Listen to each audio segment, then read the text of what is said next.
But let's go ahead and get started though. Welcome back, everybody, to the Dharma Doors.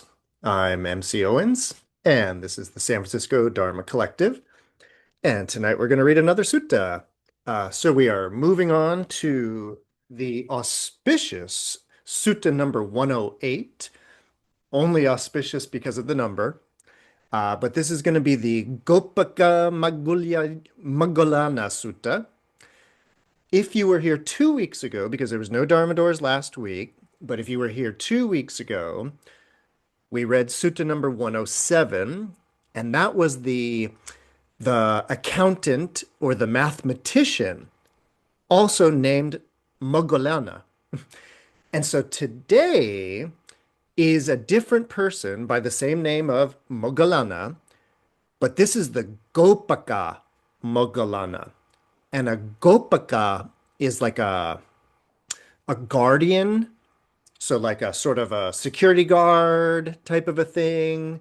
The context of that or the significance of him being a guardian will be apparent in just a moment. But we do want to just note that this is not the same Moggallāna as last sutta. And this is not Maha Moggallāna, like the great Moggallāna, who that we hear about a lot. This is just another Moggallāna. And in fact, he is a Brahmin, but he is a supporter of the Buddha. And we're going to hear all about it. So, this is actually a really interesting sutta for a bunch of different reasons. Let me actually say a couple of words just to get us prepared. So, we've been reading the Middle Length Discourses, and we are in the last 50, the final 50 discourses, right? It's about 150 suttas altogether. We're in the last 50, and we are in a little section. It's a section of 10 suttas, and it's called the Devadaha Vaga, the Devadaha section. And this is going to be the eighth of the 10 suttas. And when we started this section, I initially mentioned it to you as like this appears to be a kind of miscellaneous category because there was seemingly, at least at first, there was no like, excuse me, there was no seeming connection thematically between all of the suttas. But I think we're starting to figure out what the real topic is. It seems to me that all of these suttas are dealing with, like, what is Buddhism? Like, what basically is this teaching, this Dharma, right? And the particular sutta that I'm thinking of is what was it, the Quinta? Is that what it's called? The Quinta Sutta?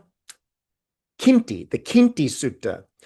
It's the one where the Buddha says, hey, you guys, what do you think about me? Like, do you follow me, right, for this reason or that reason? And that sutta kind of explains why these people follow the Buddha. And it kind of explains what the Dharma is all about. Or I should say, like, what makes Buddha Dharma Buddha Dharma. Tonight, I think that's going to continue. I think that theme is going to continue. And that this sutta is, again, it's going to be very much about what Buddhism is all about. But there's a twist tonight. This is another one of those suttas. We've encountered a few of these, but this is another one of those suttas that actually takes place after the Buddha has already entered parinirvana. So after the final nirvana of the Buddha, right? So just a little quick background. This sutta is traditionally said to have occurred about a year after the Buddha's parinirvana. We are to understand that the Buddha's body has been cremated. the little Sharia, the little relic bones, have been distributed in stupas all throughout the area. And Ananda, who is the main person of the sutta, I mean, besides the Gopakamoggallāna, but Ananda has returned back to the capital city, so has returned back to Rajagaha, and according to the tradition, he's there to attend the first council. So this is the famous first gathering of the elders, the first gathering of the Teras. The Teheras are the elders. So that's the background of this sutra.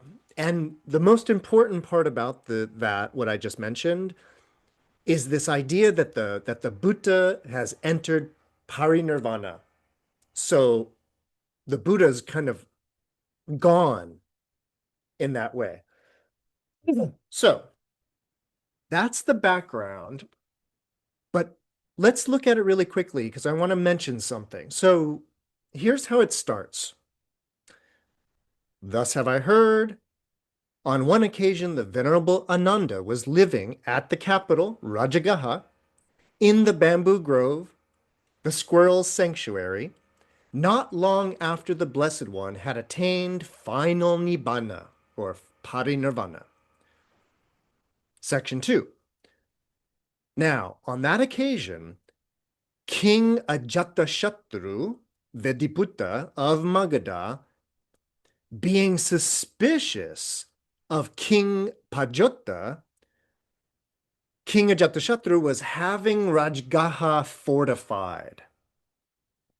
All right, really quickly, this is the background. This is the context, the backdrop of the sutra.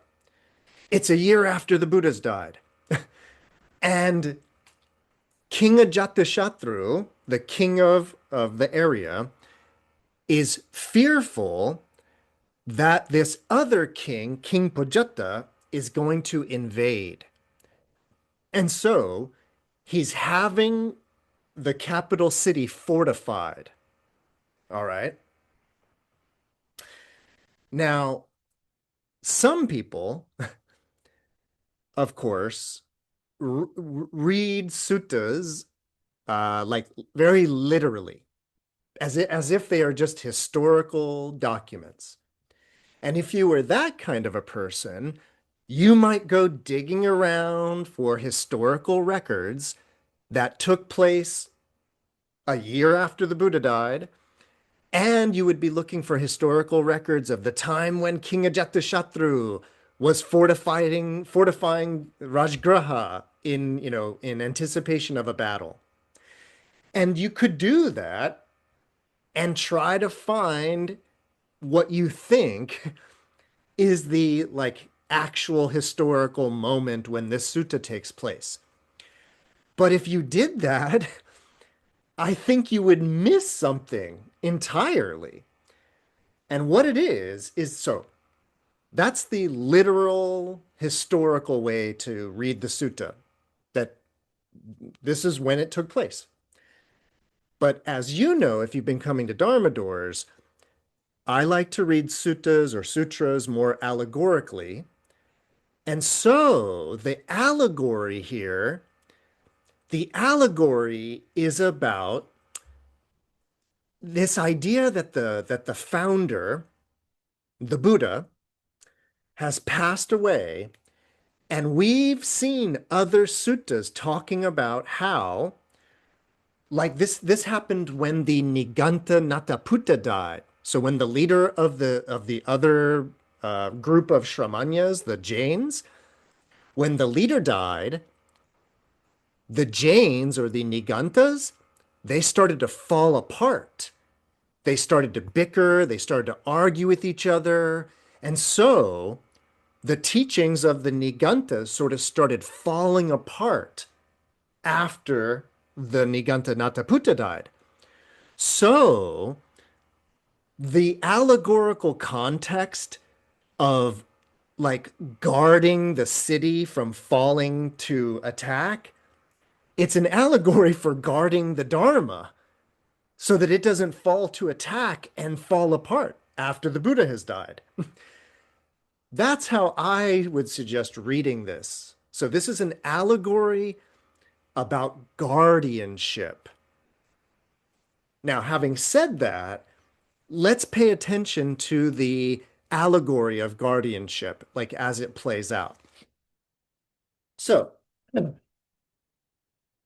when it was morning, the Venerable Ananda dressed and taking his bowl and outer robe, he went into the capital city of Rajgaha for alms to beg for food. But then Ananda thought, you know, it's a little too early to wander around for alms in Rajgaha. I know. Suppose I went to the Brahmin Gopakamoggallāna at his workplace. So the Venerable Ananda went to the Brahmin Gopakamoggallāna at his workplace. The Brahmin Gopakamoggallāna saw the Venerable Ananda coming in the distance, and he said to him, "Let Master Ananda come."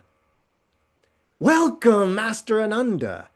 It is long since Master Ananda found an opportunity to come here. Let Master Ananda be seated. This seat is ready." The Venerable Ananda sat down on the seat made ready, and the Brahmin Gopakamoggallāna took a low seat, sat down at one side, and asked the Venerable Ananda, "Master Ananda, is there any single bhikkhu? So is there any single practitioner who possesses each and every way, who possesses in each and every way all those qualities that were possessed by Master Gotama, the accomplished and fully enlightened one?" So, is there any bhikkhu, is there any practitioner that's like Master Gotama? And Ananda replies, "There is no single bhikkhu, Brahmin, who possesses in each and every way all those qualities that were possessed by the Blessed One, accomplished and fully enlightened.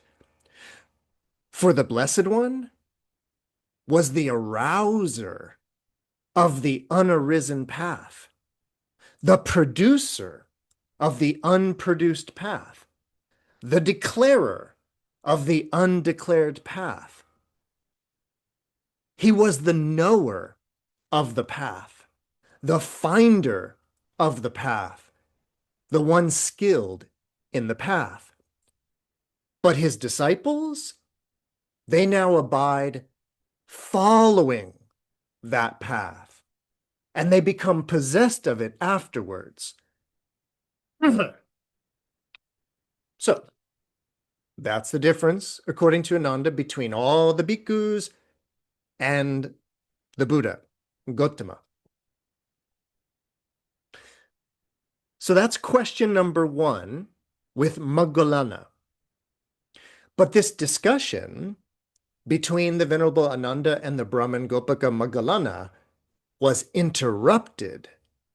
For then the Brahmin Vasakara, the chief minister of Magadha, while supervising the work at Rajgaha, went to the Venerable Ananda at the workplace of the Brahmin Gopakamoggallāna.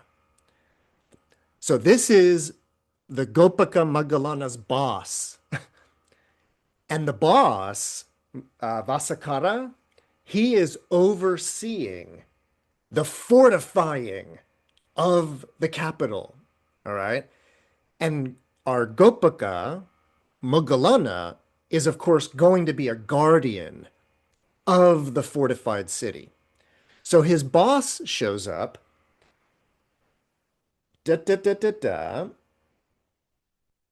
So his boss shows up, and he exchanged greetings with the Venerable Ananda.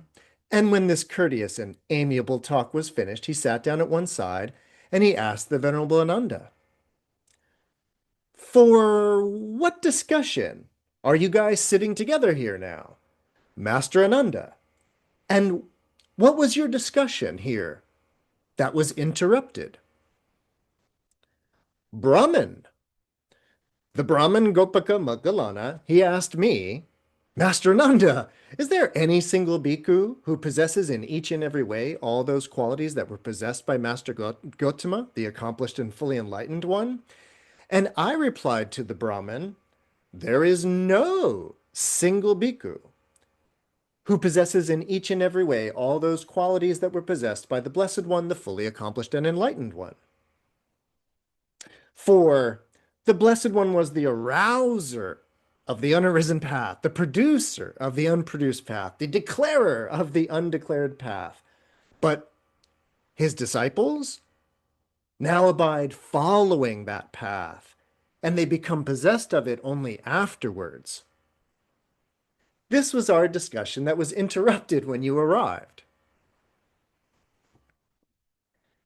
Now Vasakara, the boss, he wants to know, Ananda, is there, Master Ananda, any single bhikkhu here who was appointed by Master Gotama? Appointed thus, this person will be your refuge when I am gone, and whom you now have recourse to. Ananda says, no way. No, there is no single bhikkhu Brahmin who was appointed by the Blessed One, who knows and sees, the accomplished and fully enlightened one. There was nobody who was appointed with the Buddha saying, this guy, he'll be your refuge when I'm gone, and he'll be who you recourse to. He'll be who you go to. No. Question number 2, though. But is there, Master Ananda, any single bhikkhu who has been chosen by the Sangha and appointed by a number of the Teras, a number of the elder bhikkhus, thus saying, this guy will be our refuge after the Blessed One has gone, and whom you now have recourse to? Ananda answers again, nope. There is no single bhikkhu Brahmin who has been chosen by the Sangha and appointed by a number of elder bhikkhus, appointed thus, saying, this guy, he'll be our refuge after the Blessed One's gone, and whom we now have recourse to. Vasakara asks, but if you have no refuge, Master Ananda, what is the cause of your concord?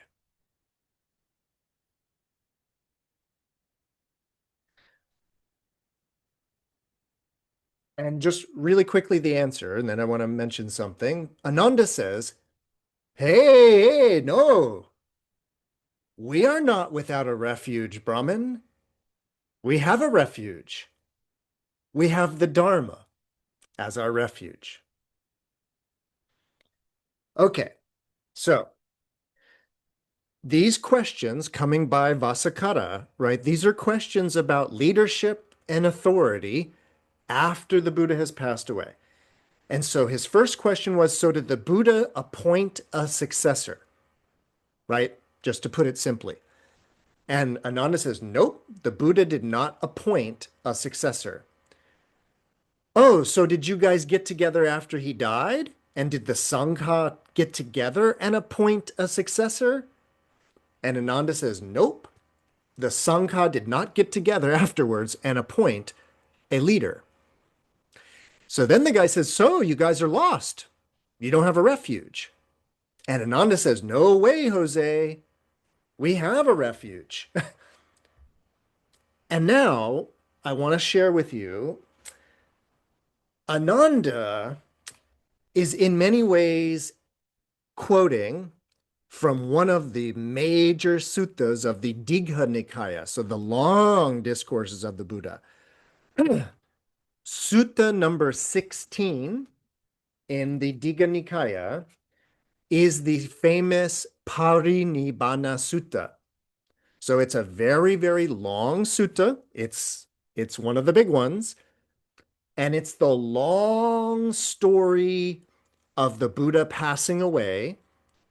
And in the Mahaparinibbana Sutta, way, way deep in it, this is right, basically like the Buddha is literally on his deathbed. The Buddha says to Ananda, and I'm quoting, and the Buddha said to Ananda, Ananda, it may be that you're going to think the teacher's instruction has ceased. Now we have no teacher. It should not be seen like this, Ananda. For what I have taught and explained to you as the Dharma and the discipline, that will, after my passing, be your teacher.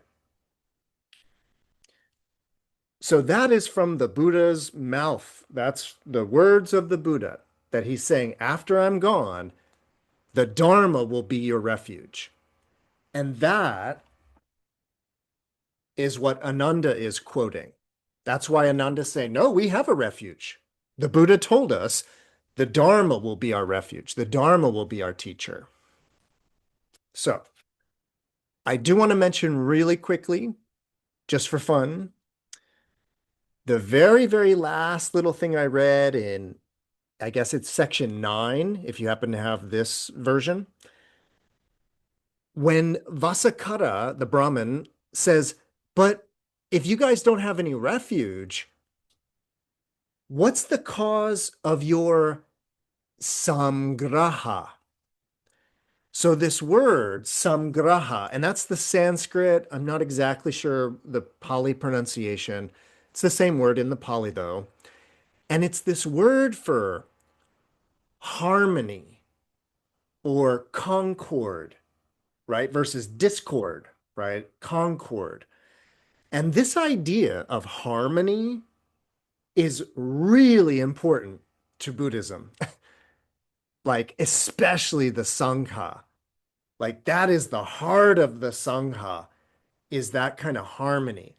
So Vasakkara recognizes that Ananda and the gang, they're harmonious.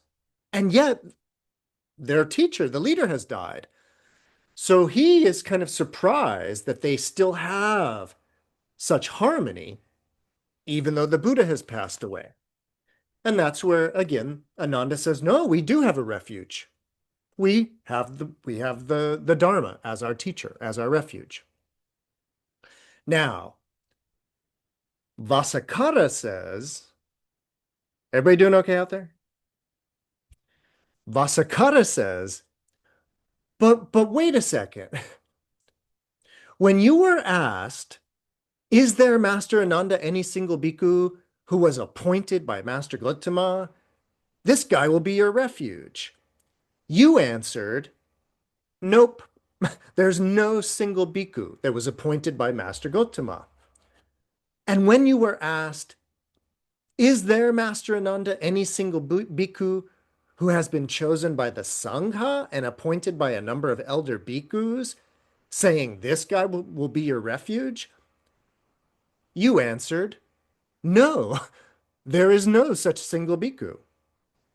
And when you were asked, but if you have no refuge, Master Ananda, what is the cause of your concord? And you answered, we are not without a refuge, Brahmin. We have a refuge. We have the Dharma as our refuge. Now, how should the meaning of these statements be understood or be regarded, Master Ananda?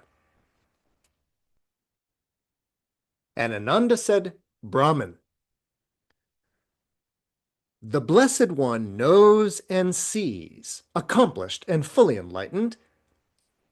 He has prescribed the course of training for bhikkhus, and he's laid down the pratimoksha, all of the rules. On the new and full moon, so the upasatta days, as many of us as live in dependence upon a single village district, we all meet together in unison. And when we meet, we ask, hey, who knows the Pratimoksha? Who can recite it? If a bhikkhu remembers an offense of or a transgression while the Pratimoksha is being recited, we make him act in accordance with the Dharma, in accordance with the instructions. It's not the arhats, it's not the worthy ones that make us act. It's the Dharma that makes us act. All right. That right there is the line. That is the line for the sutra. And in terms of what I was talking about at the beginning of like, what's Buddhism all about? Like, what's this Buddha Dharma, Buddha teachings all about?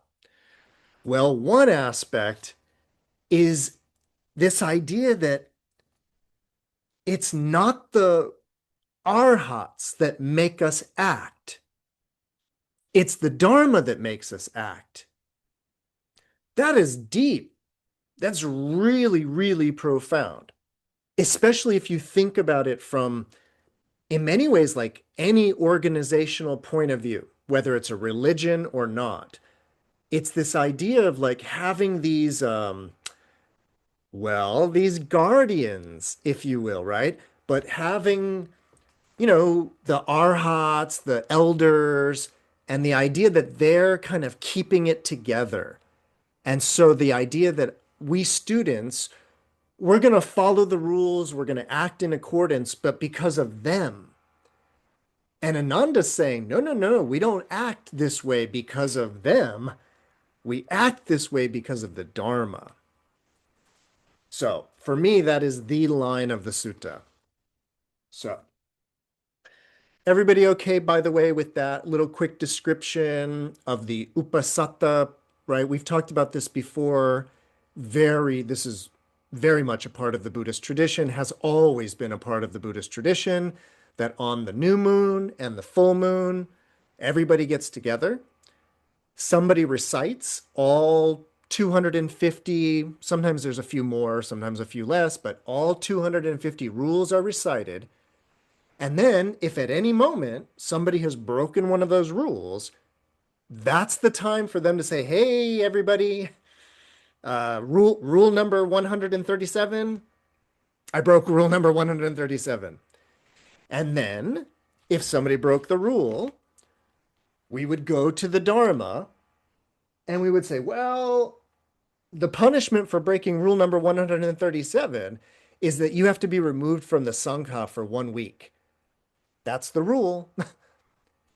And I made that last part up, of course, but it's that idea that all we're doing is following what the Buddha already said. We're not listening to anybody anymore in that way. All right.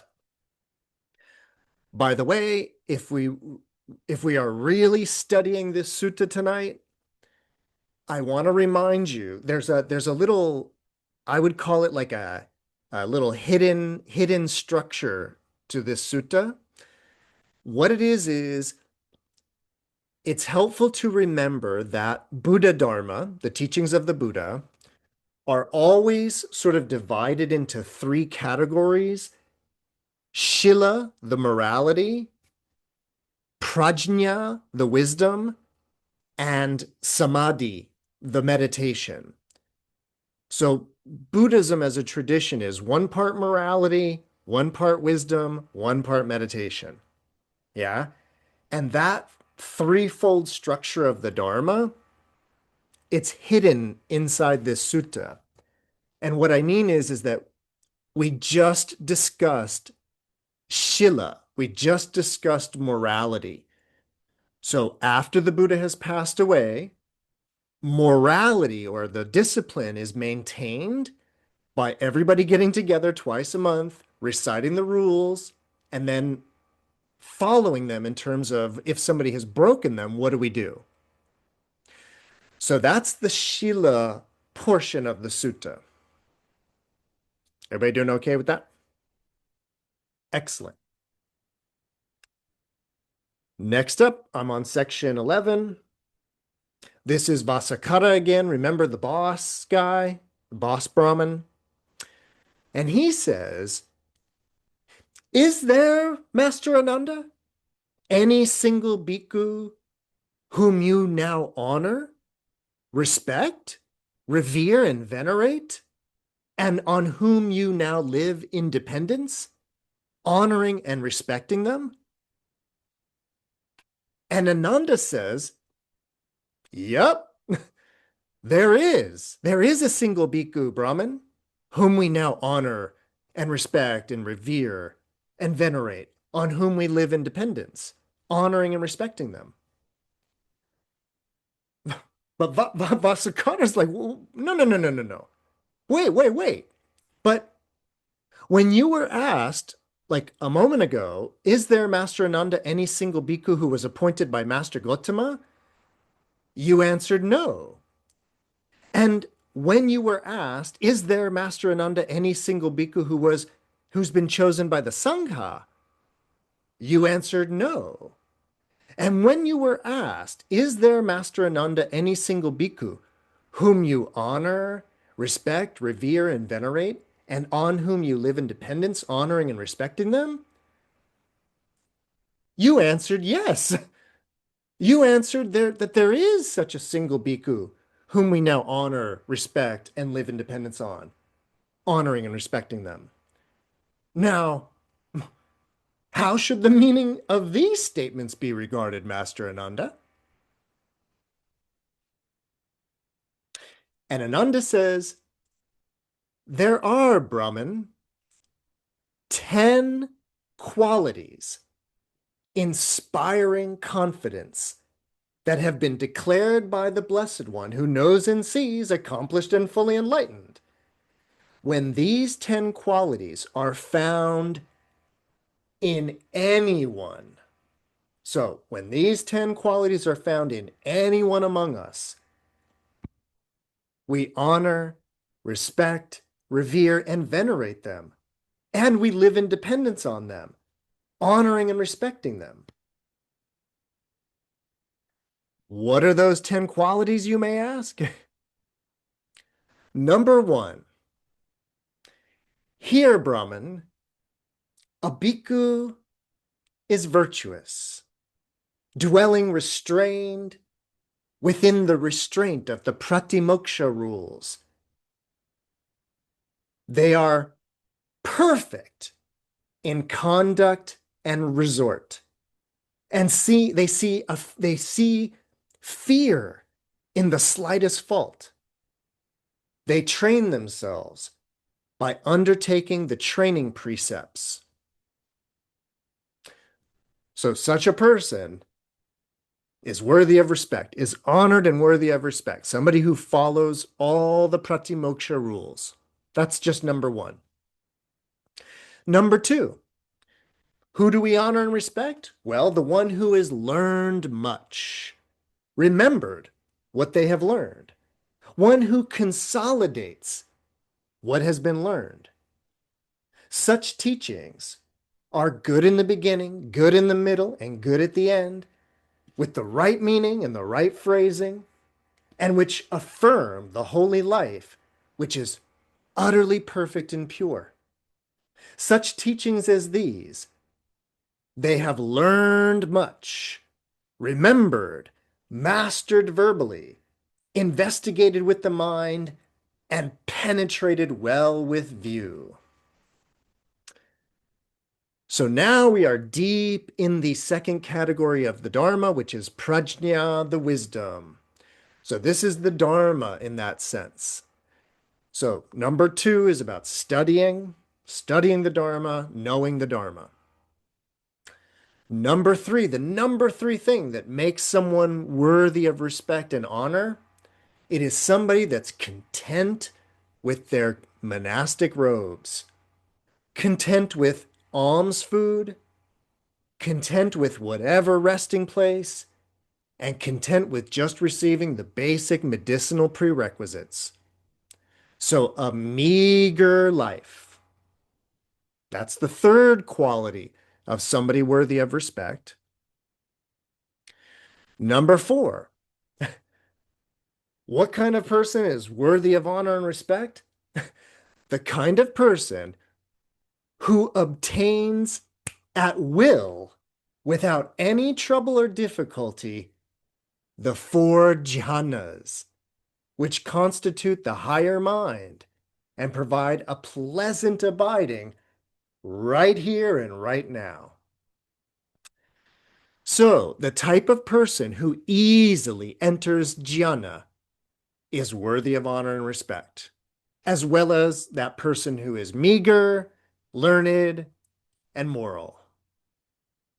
Yeah? What other qualities make somebody worthy of honor and respect? Well, they wield the various kinds of supernatural powers. Having become one, they become many. Having been many, they become one. They appear and disappear. They go unhindered through walls. They go unhindered through enclosures. They go unhindered through a mountain as if through space. They dive in and out of the earth as though it were water, and they walk on the water as though it were land. Seated cross-legged, they travel through the air like a bird.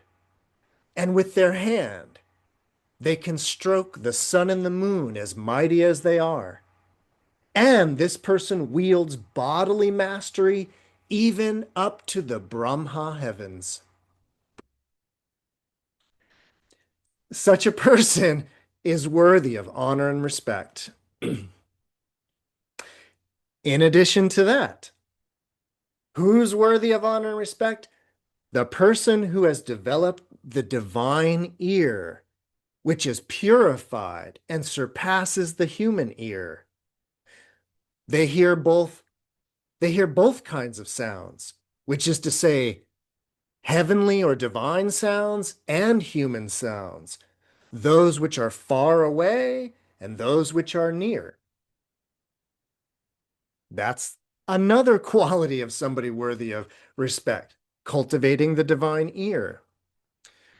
Another quality of somebody worthy of honor and respect is the type of person that understands the minds of other beings, understands the minds of other people, having encompassed them with their own mind. This kind of a person that can know the minds of others, they understand a mind affected by lust as affected by lust. And they understand a mind unaffected by lust as unaffected by lust. They understand a mind affected by hatred as a mind affected by hatred. And they understand a mind unaffected by hatred as not affected by hatred. They understand a mind affected by delusion as affected by delusion. And they understand a mind unaffected by delusion as unaffected by delusion.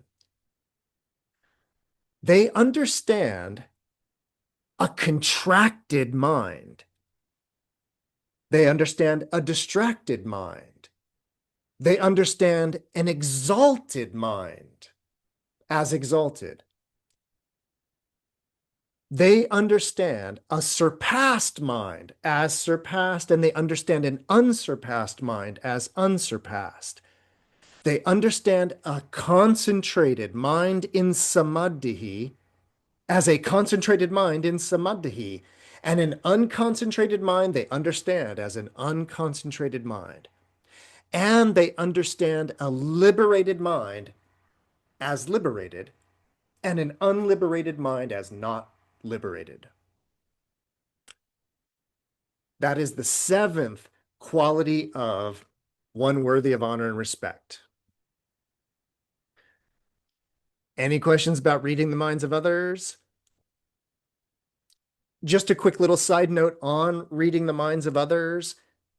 I would really encourage you that if you are in any way interested in this topic, to really pay attention to what was just described, because, when we're talking about understanding the minds of others or knowing the minds of others, it's not exactly that we're talking about like hearing their inner dialogue. It's actually about understanding the degree of desire, anger, confusion, contraction, distraction, liberation or not. And those states, the states of anger, whatever, they're written all over your face.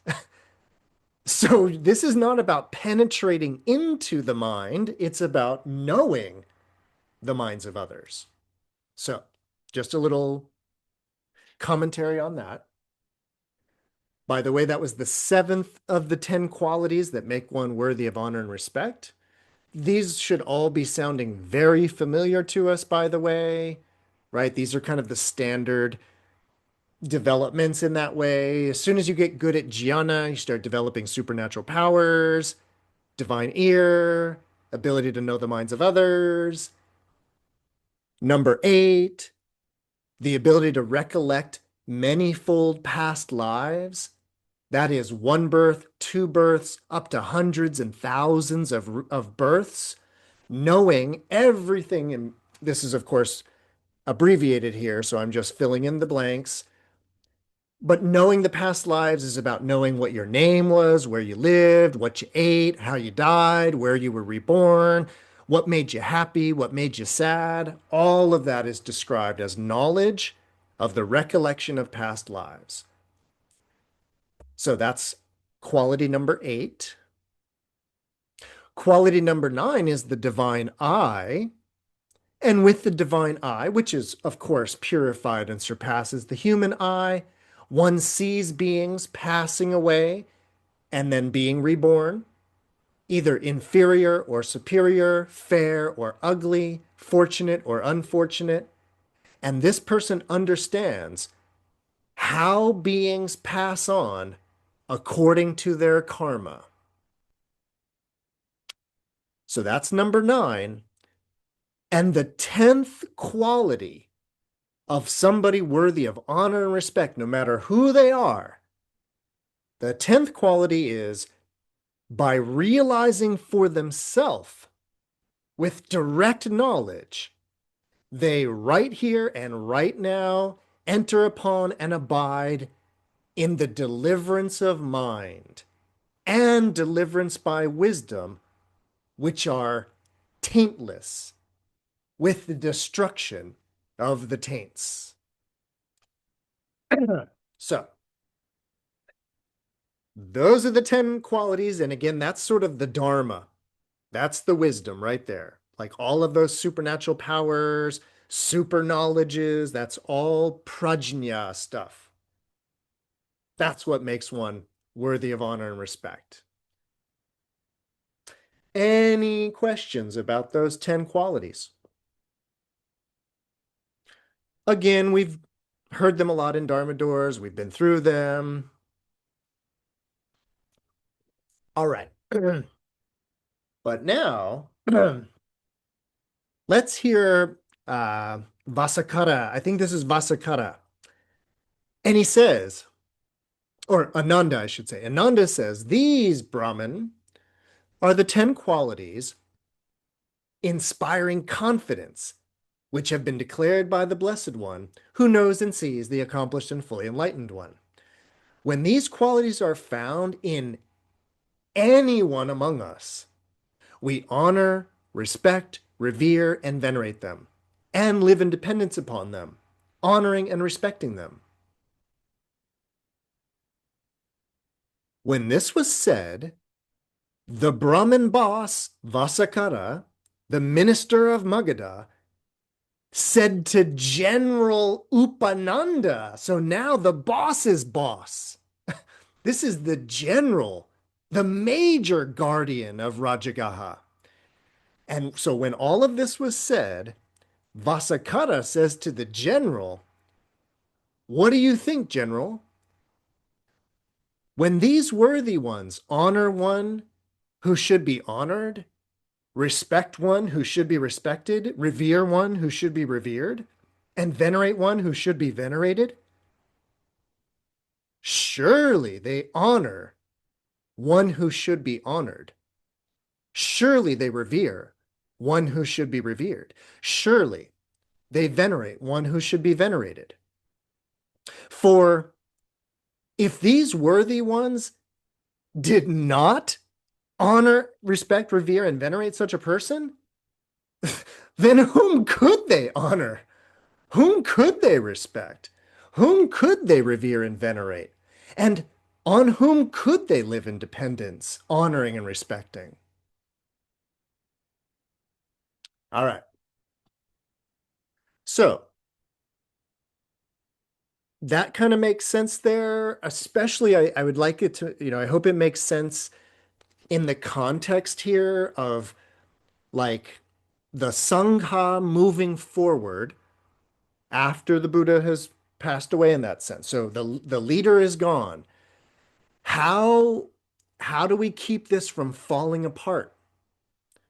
Well, we've established how we can keep the moral discipline going. So if we keep up the tradition of meeting twice a month, going over the rules, if we keep doing that, it's going to keep this going into the future. How can we keep, in a way, the teachings, the Dharma going? Make sure that this is the kind of person you give respect to. This is a beautiful, in my mind, this is, and in many ways, when Vasakara says to the general, these guys respect what should be respected, right? And the answer is, yeah, they sure do, right? Because if they don't respect that kind of a person, who could they respect, right? Awesome.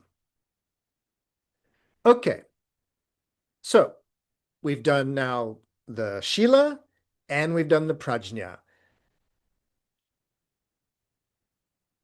Next up, then the Brahmin Vasakara, the minister of Magadha, said to the Venerable Ananda, "Where's the Master Ananda living now?"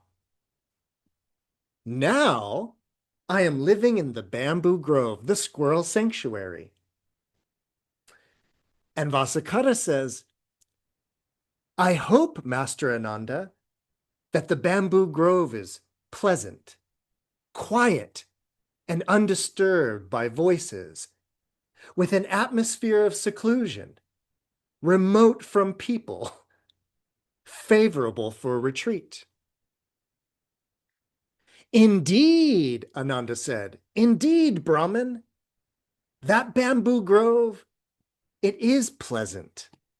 It is quiet and undisturbed by voices, with an atmosphere of seclusion, remote from people, favorable for retreat." Ah, sorry, I missed it. Ah, I missed it. So Ananda says regarding that the squirrel sanctuary is peaceful, he says, "Indeed, Brahman, that bamboo grove is pleasant and fabled for retreat because of you." He says, "Because of such gopakas, because of such guardian protectors as yourself." Now, on the part of Ananda, that is a very nice compliment, right? Especially for, in a way, like a soldier in that sense. So Ananda's, being nice in that way by saying, yeah, it is a very pleasant place, but only because of you, only because you're a good guardian in that way. But listen to the reply. He says, "Indeed, Master Ananda, that the bamboo grove is pleasant and quiet and favorable for retreat? No, it's because of you worthy ones who are meditators and cultivators of meditation.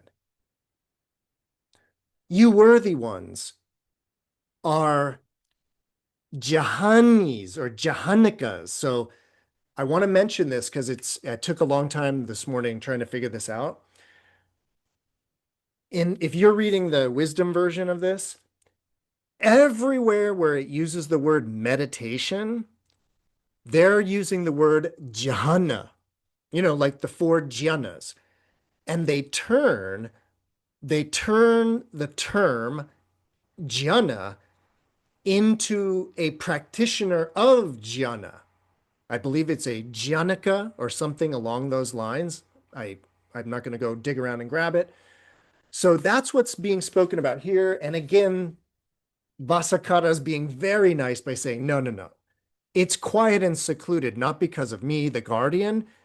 It's quiet because of you guys, because of all of your meditation, right? And so that's where he says, you arahats, the worthy ones, are jhana practitioners. So you cultivate bhavana, I believe it is. So you cultivate jhana. On one occasion, Master Ananda, on one occasion, Master Gautama, the Buddha, he was living at Vaishali in the hall with the peaked roof in the great wood. At that time, he says, I went there and I approached Master Gautama.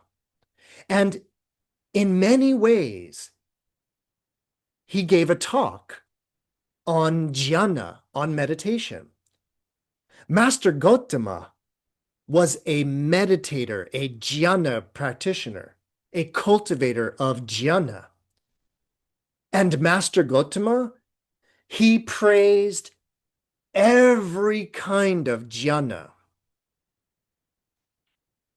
Ananda jumps right in though, and he says, no, Brahman, the Blessed One Brahman did not praise every type of jhana, nor did he condemn every type of jhana.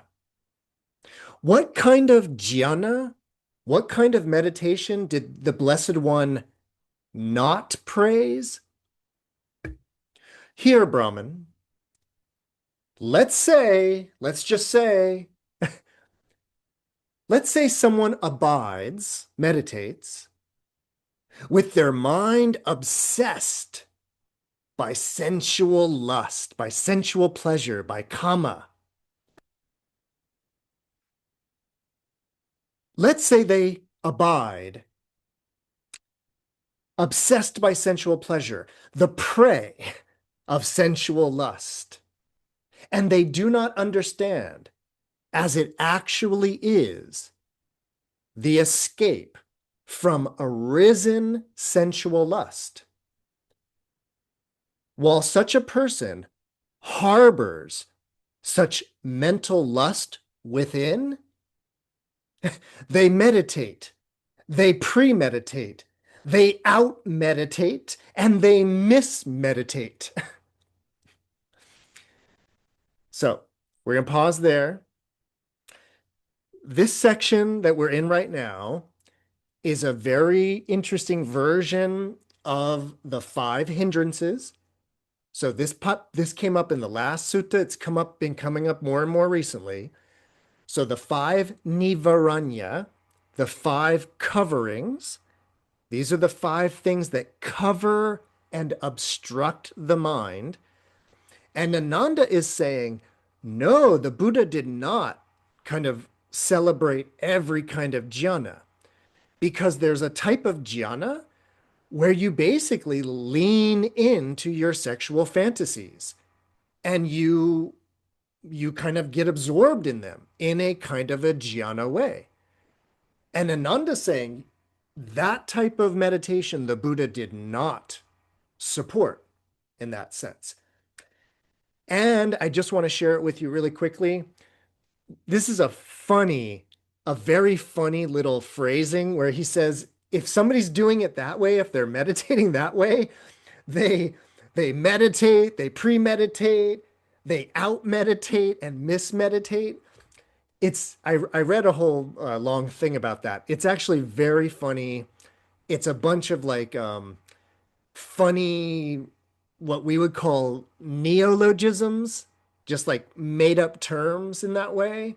But it speaks to that any kind of meditation or jhana that is going to try to like, entertain these 5 things, it's just going to get you more twisted, is what's being said. So, the first of the Nivaranya, the first of the hindrances is about sensuality or kama. But then Ananda continues and says, let's say somebody abides with their mind obsessed with ill will, prey to ill will, right? Or let's say that they abide with a mind obsessed by sloth and torpor, prey to sloth and torpor. Or let's say somebody meditates with a mind obsessed with anxiety, obsessed with restlessness and worry, prey to restlessness and worry. And number five, somebody meditates with a mind obsessed with doubt, prey to doubt. And they don't understand, as it actually is, the escape from the five hindrances. And while they harbor the five hindrances within, they meditate, they premeditate, they out-meditate, they post-meditate, they all kinds of different meditation. This, the Blessed One did not praise that kind of meditation. All right. Everybody okay with that kind of, it's like an anti, right? Instead of meditating without the hindrances, they're talking about meditating with them and the trouble that that can get you, right? All right.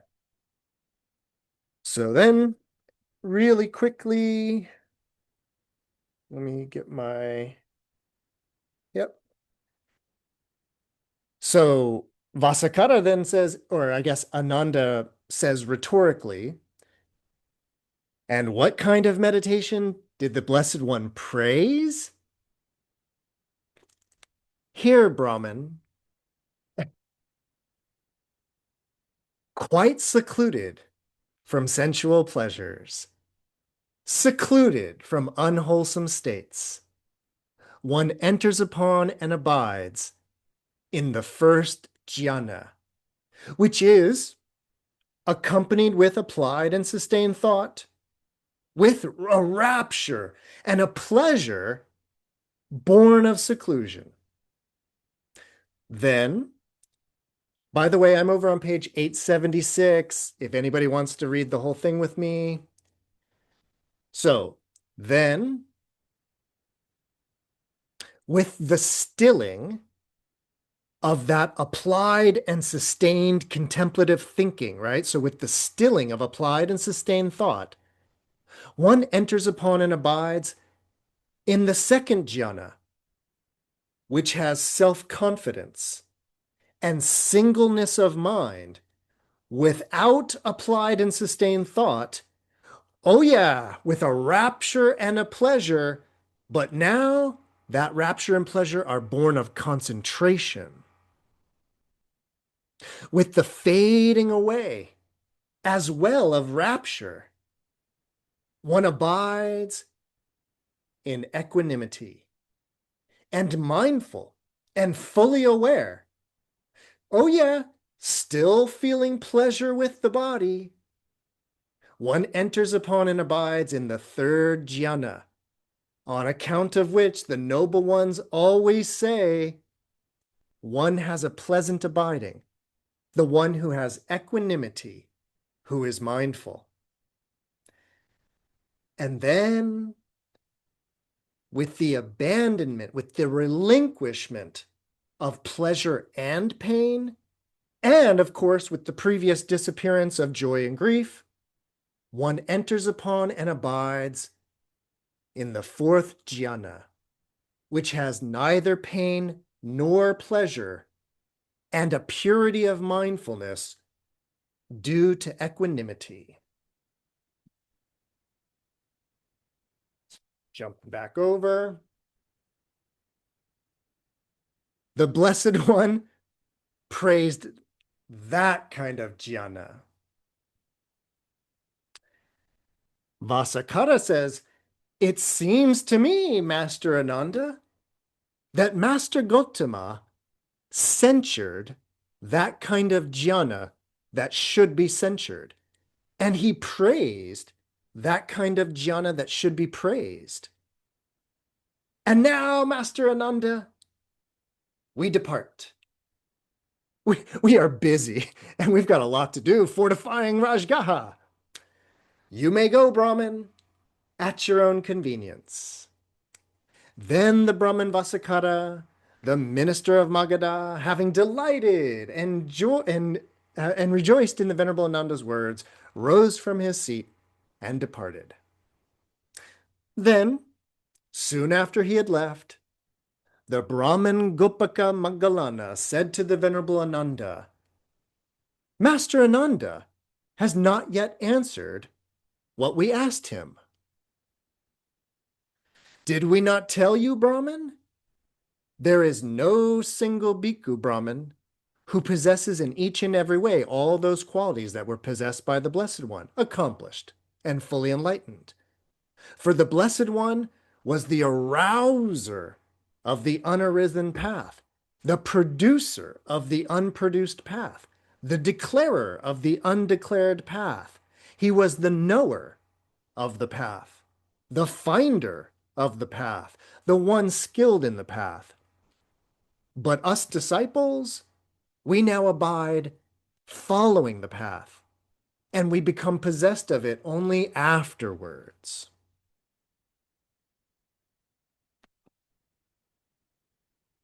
All right. Delightful little sutta. Any comments or questions or ideas? Inspired? Yeah, Robin. Oh, can't hear you. There we go. You Would you say that since it's very well defined what the rules are, that there is still that you would rely on let's say there comes up a question of interpretation. Would individuals be relied on to have their own personal interpretation, or would it always be sent up to these guys that you have so much respect for? Great question. So I can't remember. Maybe somebody that's been coming to Dharma doors will remember, but I can't remember. It was one of the suttas in this section.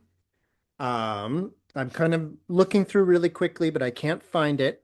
But Robin, we recently read one of the suttas in this section that answered that exact question.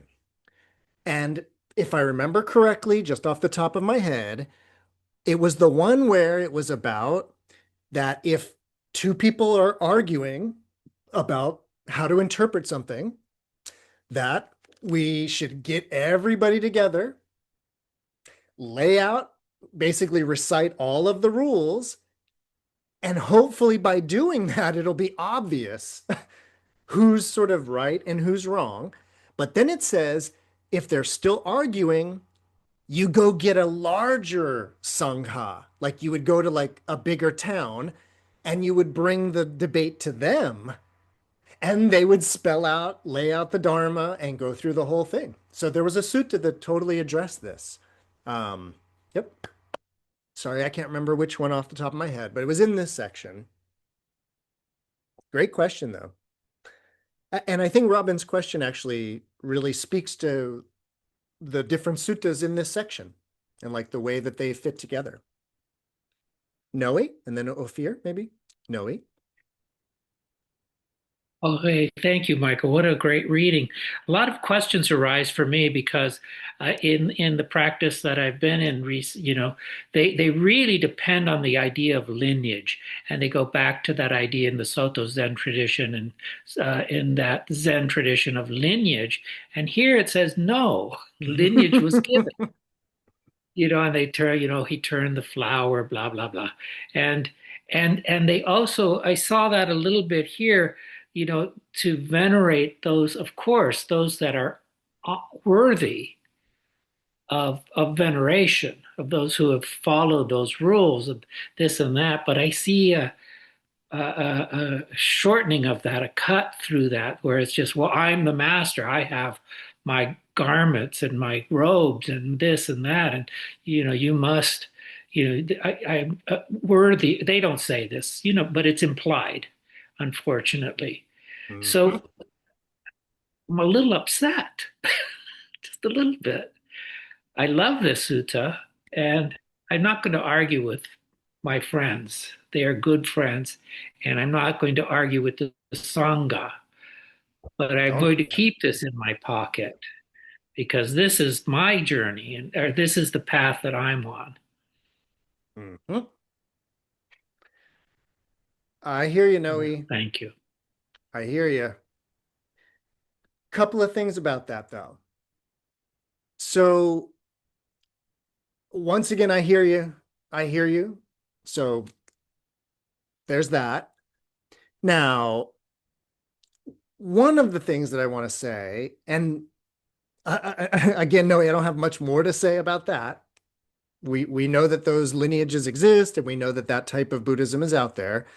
But the thing that I think is most significant is actually the way that the sutta that we read tonight that explains like the way the Sangha should operate. Well, I want us to kind of be very aware that Buddhism made it. It's still here. And most importantly, there has never been a Buddhist pope. There has never been a the leader.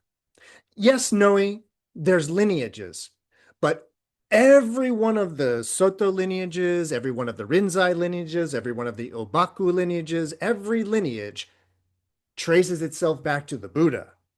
Nobody has ever stood up after the life of the Buddha and said, all right, guys, I'm the leader now. I'm the new Buddha in town. That has never happened. And that's actually very radical that Buddhism survives to this day and has never had a centralized authority. It has actually always been done this way. Now, yeah, Noe, different lineages have formed and split off, but I have never met any Soto lineage person stupid enough to think that that is the only way. Like every, lineage holder that I have met has been wise enough to know that that is not the only way because they understand the Dharma. They understand that that would be totally antithetical to the Dharma. So I just want to share that with you, Noe, that, it is a lineage and maybe there's like problems with that, but let's not miss the real important point that nobody gets to stand up and say, my interpretation of the Dharma is now the interpretation of the Dharma. So, Maria, I see you, but Ophir, did you have something? Yeah, Maria can go as well, if we have time. I Good. just, yeah, I'm very delighted. First, thank you so much. I have a lot of thoughts. I'm a little bit also to noise thing. Like I see the anger there. Also, it makes so much sense because sometimes you go to a building and like, a Buddhist building and there is the whole propaganda and the whole paraphernalia and there's no Dharma. And right, and there is injustices, but at the same time I'm very inspired by this anarchist vibe, and I really appreciate how you broke the three parts from the Shila wisdom and the wisdom and the meditation. I see also this other connection to the three parts as like the first part is the renunciation of clergy, renunciation, renunciate the possibly corrupted elite gatekeepers, right? And in a beautiful way of like he get a question and another says nobody, kind of Nobody will be the new boss, right? And the second part complement that. There's a question. He says everybody has the 10 qualities. We see them. And that's like brilliant technology of the sutra of like nobody, everybody. And then the third part, here is an example in practice. They come into actually agreement on meditation and the serenity of that and give dual responsibility of that serenity. I'm like the landlord, I'm the actual meditator.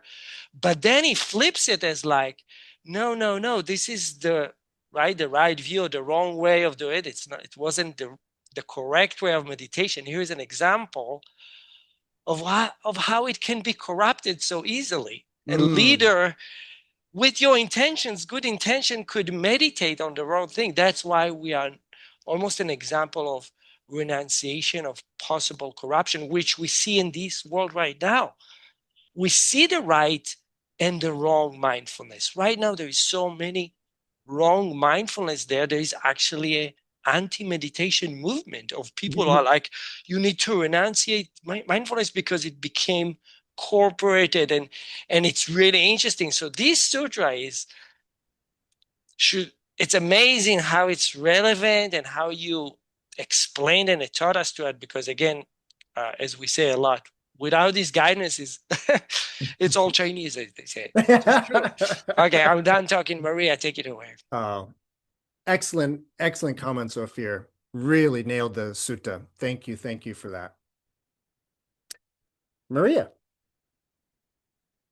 Yeah, hi, thanks. Hi. I want to preface this first by saying it's so cool how like Buddha still got it. Like it just lands so precisely for each one of us. I mean, the people who spoke right before me, and for me, and this happens all the time. And so earlier today, I accidentally got on a thought train headed to, financial anxietyville. And, and then when, fueled by presumably doubt, it creeps in and then I'm there. And it's kind of at this point a little bit laughable.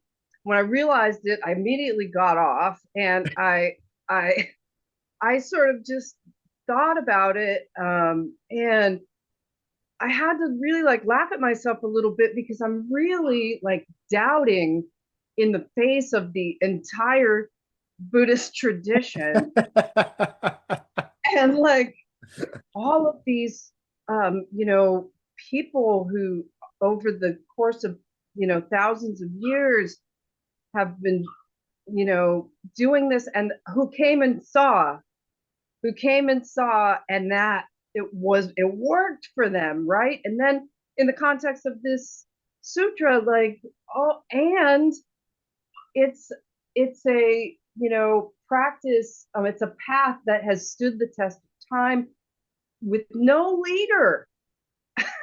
And so there's that as well. And so I just wanted to say, hey man, wow, yeah, it's so cool, how that works. And I think that also, it wasn't just forgetting to take refuge in the Dharma, but forgetting to take refuge in the Sangha, the greater Sangha.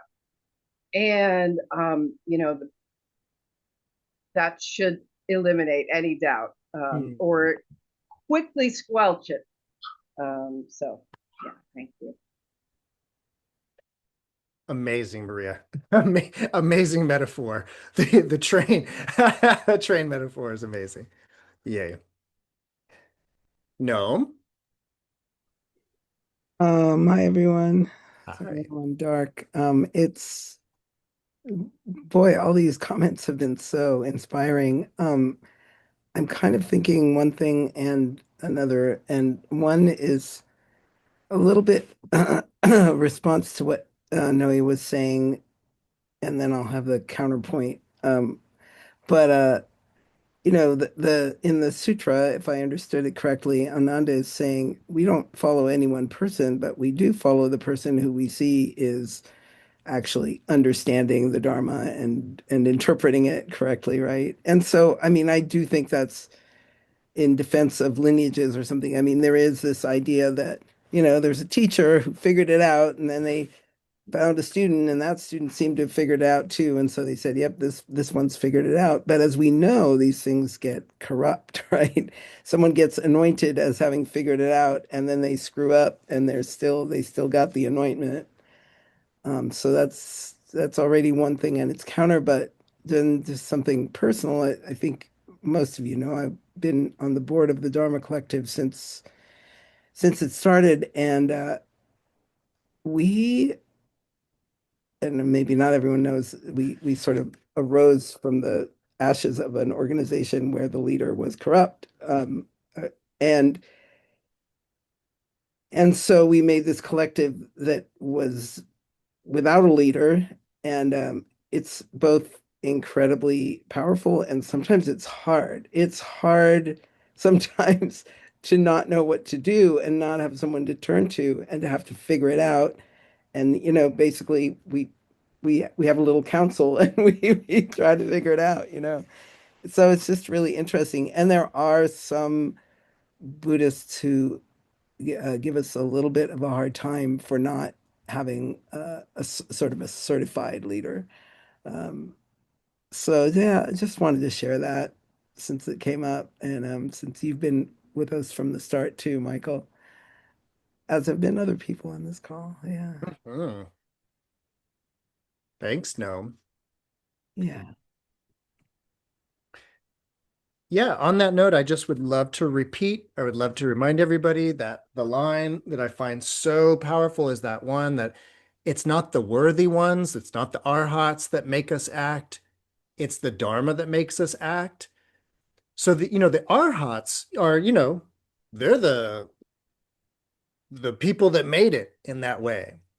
And the idea is that the really enlightened ones, they are models, right? They're not the ones telling us you better do it. They're being a model, and it's the Dharma then that we tells us to do it, not the Arhat. So again, I think that that's just such an amazing message where that the people that are doing it, those are the people you should follow, honor, and respect, but not just people that are appointed or what have you. Yeah, so awesome. Well, I'm so happy that the sutra resonated with many of you, it sounds like.